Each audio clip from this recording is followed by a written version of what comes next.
ध्वनि मंत्र तथा भारतीय शास्त्रीय संगीत की प्रकृति की बात करते हुए सद्गुरु यहां समझा रहे हैं कि कैसे शास्त्रीय संगीत शरीर के चक्रों को सक्रिय करने के लिए एक माध्यम या साधन है। सद्गुरु कहते हैं, आज ये एक सामान्य वैज्ञानिक जानकारी है कि यह सारा अस्तित्व ऊर्जा की एक गूंज है। अस्तित्व में जो कुछ भी भौतिक है वह सब एक गूंज या कंपन भर है, और जहां कंपन है वहां ध्वनि तो होगी ही। दूसरे शब्दों में कहे तो यह सारा अस्तित्व ध्वनियों का एक जटिल मिश्रण है। कई हजार वर्षों पूर्व यौगिक विज्ञान ने इस तथ्य को मान्यता दी थी। हम इसे नाद ब्रह्म कहते हैं, जिसका अर्थ है कि यह समस्त सृष्टि और इस सृष्टि का रचयिता बस ध्वनि है। एक ऐसी अवस्था जहां हर फ्रीक्वेंसी की ध्वनि सुनी जा सकती है।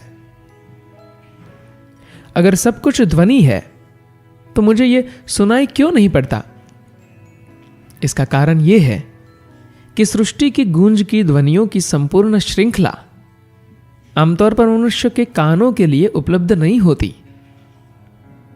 हम जो कुछ सुन पाते हैं वह सिर्फ कुछ फ्रीक्वेंसीज या आवृत्तियों का एक छोटा सा समूह है, जिसे सोनिक अर्थात ध्वनियों की सुनाई दे सकने वाली श्रृंखला कहते हैं। इसके ऊपर जो कुछ होता है उसे हम अल्ट्रासोनिक या पराश्रव्य, जो सुनाई दे सकने वाली ध्वनियों से बहुत ज्यादा है अतः सुनाई नहीं देता, कहते हैं। जो इसके नीचे है और यह भी सुनाई नहीं देता वह अल्ट्रासोनिक या अनुश्रव्य है। तो ये दोनों पराश्रव्य और अनुश्रव्य ध्वनियां सामान्य रूप से मानवीय कानों की सुनने की क्षमता से बाहर होती है। फिर भी यह संभव है कि हम कुछ ऐसी अवस्थाओं में पहुंच सके जिन्हें हम रितम भरा प्रज्ञा कहते हैं, जहां आप सामान्य रूप से सुनाई देने वाली ध्वनियों की श्रेणी से बाहर की ध्वनियों को भी सुन सकते हैं। उस अवस्था में यदि आप किसी भी रचना को देखते हैं तो उससे जुड़ी हुई ध्वनि आपके सामने स्पष्ट हो जाती है। सारे अस्तित्व को बस एक ध्वनि के रूप में अनुभव किया जा सकता है। कई साल पहले मैं हर वर्ष 1 या 2 महीने के लिए अकेला ही हिमालय की यात्रा करता था। मैं एक बार केदारनाथ गया था। केदार एक अत्यंत शक्तिशाली एवं अद्भुत स्थान है। केदार से कुछ ऊपर की ओर एक जगह है जिसे कांति सरोवर कहते हैं, और आमतौर पर लोग वहां नहीं जाते क्योंकि वहां बहुत मुश्किल चढ़ाई है।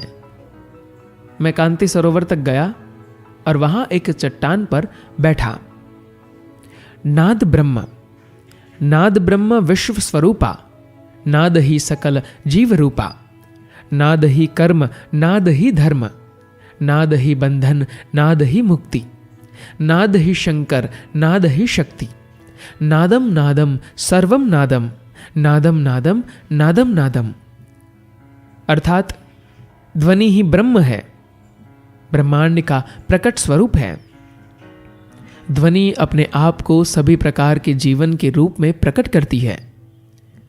ध्वनि ही कर्म है, ध्वनि ही धर्म है, ध्वनि ही बंधन है, ध्वनि ही मुक्ति है, ध्वनि ही सब कुछ देने वाली है, ध्वनि ही हर चीज में मौजूद ऊर्जा है, ध्वनि ही सब कुछ है। अगर आप अपने आप को इस गीत को समर्पित कर दे तो इसमें कुछ विशेष प्रकार की शक्ति है। इसमें वह शक्ति है कि जो एक व्यक्ति को भंग या विसर्जित कर देती है। अगर आप वास्तव में अपने आप को इसमें झोंक दे तो जब किसी के अंदर जीवित रहने या जीवन यापन का भाव बहुत मजबूत होता है तो पुरुषत्व बहुत ज्यादा महत्वपूर्ण हो जाता है, क्योंकि बात बचे रहने की है। क्योंकि बहुत लंबे काल तक बचे रहना ही ज्यादा महत्वपूर्ण था। इसलिए मानव जाति ने पुरुषत्व को ज्यादा महत्वपूर्ण माना। स्त्रीत्व अपने सही स्थान पर तभी आ सकता है जब समाज ने अपने जीवन यापन को अच्छी तरह से संभाल लिया हो और जब एक स्थिर संस्कृति तथा मानव सभ्यता के एक खास स्तर को प्राप्त कर लिया हो।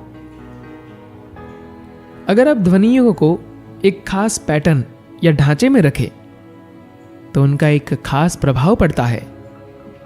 हमारी संस्कृति में हमने ऐसे अलग अलग ढांचों को खोजा और मंत्र बनाए। मंत्र ध्वनि की एक तकनीकी रूप से सही व्यवस्था है, लेकिन इसका सुंदरता की दृष्टि से आकर्षक होना जरूरी नहीं है। एक मंत्र का सुंदरता की दृष्टि से आकर्षक होने की बजाय तकनीकी रूप से सही होना ज्यादा महत्वपूर्ण है। मंत्र किसी धर्म या संप्रदाय का नहीं होता, वह पूजा की कोई पद्धति भी नहीं होता। वे बस महत्वपूर्ण ध्वनियां हैं जो आपके लिए ब्रह्मांड का हर आयाम खोल सकती है। योगिक विज्ञान में कुछ पद्धतियां हैं जिनसे आप अपने अंदर ही किसी मंत्र को थामते हैं और उसे विकसित करते हैं। बहुत से योगी अपना सारा जीवन बस अपने अंदर एक ही मंत्र को विकसित या सिद्ध करने में लगा देते हैं। तो मंत्र कोई ऐसी वस्तु नहीं है जो आप कहते हैं, मंत्र वो है जो आप बनना चाहते हैं। अगर आप स्वयं एक चाबी की तरह हो जाए तो इससे आपके अंदर जीवन का एक नया आयाम तथा अनुभव खुल जाएगा। भारतीय शास्त्रीय संगीत मंत्रों का एक संशोधित रूप है जिसमें ध्वनि की सुंदरता या कर्णप्रियता भी उतनी ही महत्वपूर्ण है जितनी ध्वनियों की तकनीकी व्यवस्था।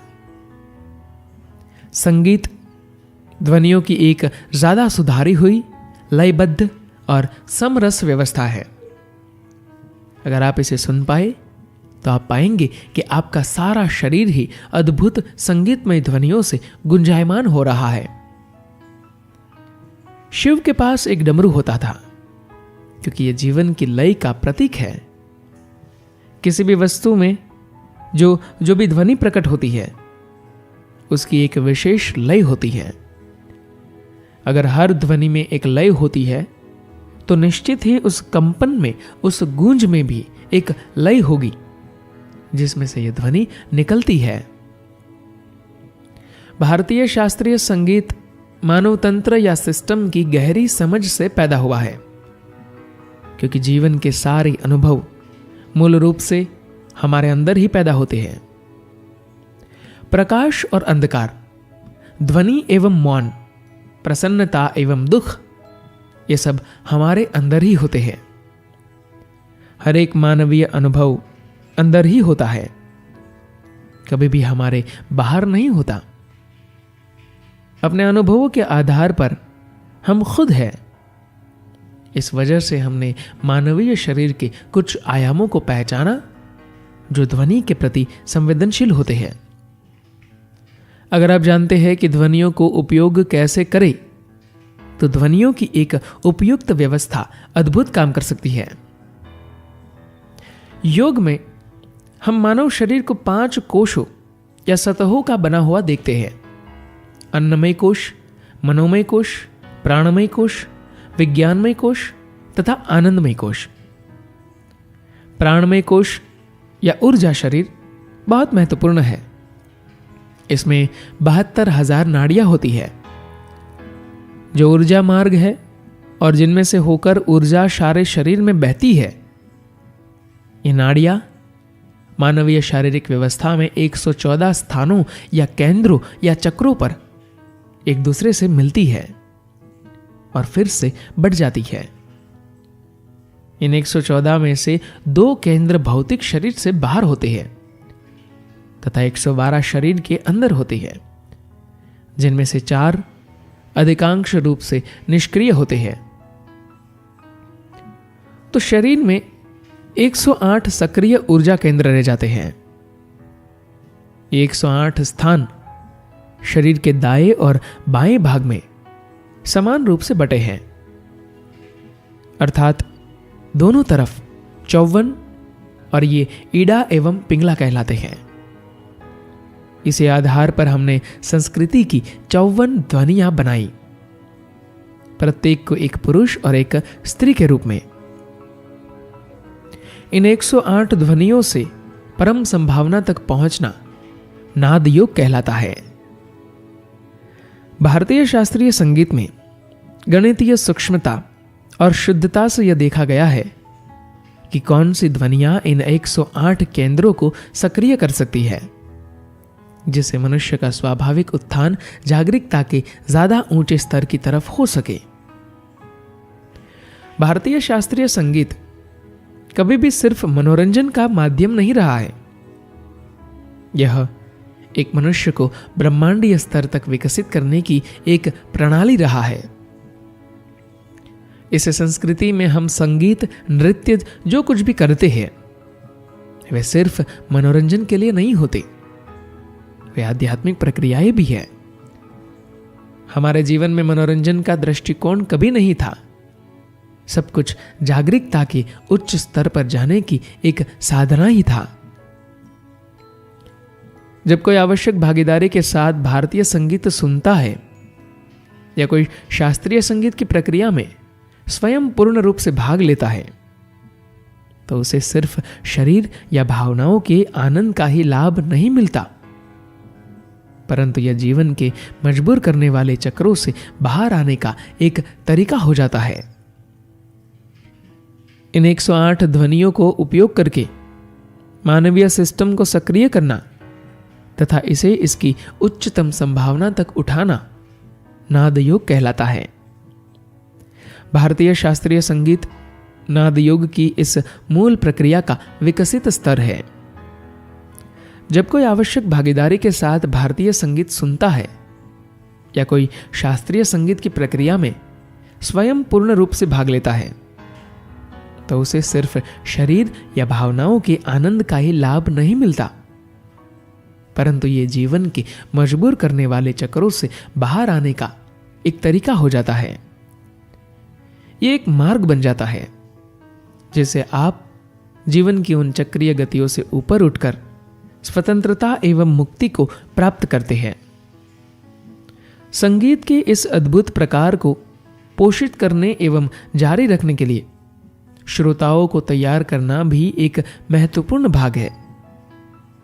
श्रोताओं को तैयार किए बिना तथा संगीत की नई प्रतिभाओं को प्रस्तुति का अवसर दिए बिना हम इस अद्भुत कला को जीवित नहीं रख सकते। यह उन अद्भुत मार्गों में से एक है जिनसे होकर हम अपनी सीमाओं से ऊपर उठ सकते हैं तथा एक परम संभावना तक पहुंच सकते हैं। ये करने के लिए कई मार्ग हैं, पर भारतीय शास्त्रीय संगीत एक बहुत ही अद्भुत और सुंदर मार्ग है। धन्यवाद।